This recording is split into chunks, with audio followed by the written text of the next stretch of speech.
নমস্কার, আমি মনীষা রান্নাঘরে আপনাদের সকলকে স্বাগত জানাই। আজ আপনাদের সাথে শেয়ার করব পমফ্রেট ফিশ ফ্রাই। ভিডিওটি স্কিপ না করে সকলকে দেখার জন্য অনুরোধ রইল। যার জন্য আমি প্রথমেই 3টে পমফ্রেট মাছকে ধুয়ে পরিষ্কার করে নিয়ে এর মধ্যে কিছু গুঁড়ো মশলা দিয়েছি, যেমন জিরে ধনের গুঁড়ো, লাল লঙ্কা আর ঝাল লঙ্কার গুঁড়ো, হলুদের গুঁড়ো সামান্য পরিমাণে দিলাম, এটা না দিলেও হবে। আদা রসুন বাটা ওই 1 চামচ মতো দিচ্ছি, 2 চামচ সরষের তেল আর একটা পাতিলেবুর রস, আর দিয়েছিলাম স্বাদ মতো লবণ।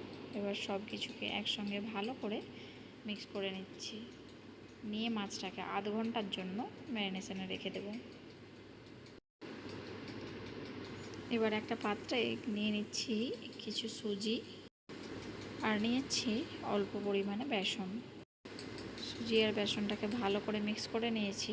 এবার মাছগুলো দিয়ে কোট করার পালা। কিছুই না, এটা জাস্ট সুজির মিশ্রণের উপর দিয়ে দেব, এদিকটা আর ওদিকটা, 2 সাইডটাই উল্টে পাল্টে ভালো করে কোট করে নিলাম। ভালোভাবে কোট হয়ে গেলে এবার এয়ার ফ্রায়ারের মধ্যে নিয়ে নিচ্ছি, কারণ আমি তেলটা অ্যাভয়েড করার জন্য কড়াইতে ভাজলাম না মাছটা, তবে আপনারা কড়াই।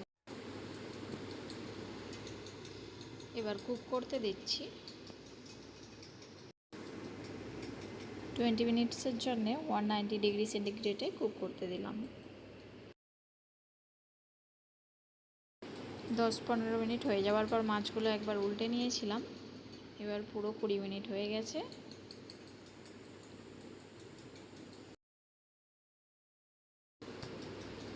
ব্যাস, খুব কম তেলে একদম তৈরি হয়ে গেল। ভিডিওটি কেমন লাগলো অবশ্যই কমেন্টে জানাবেন।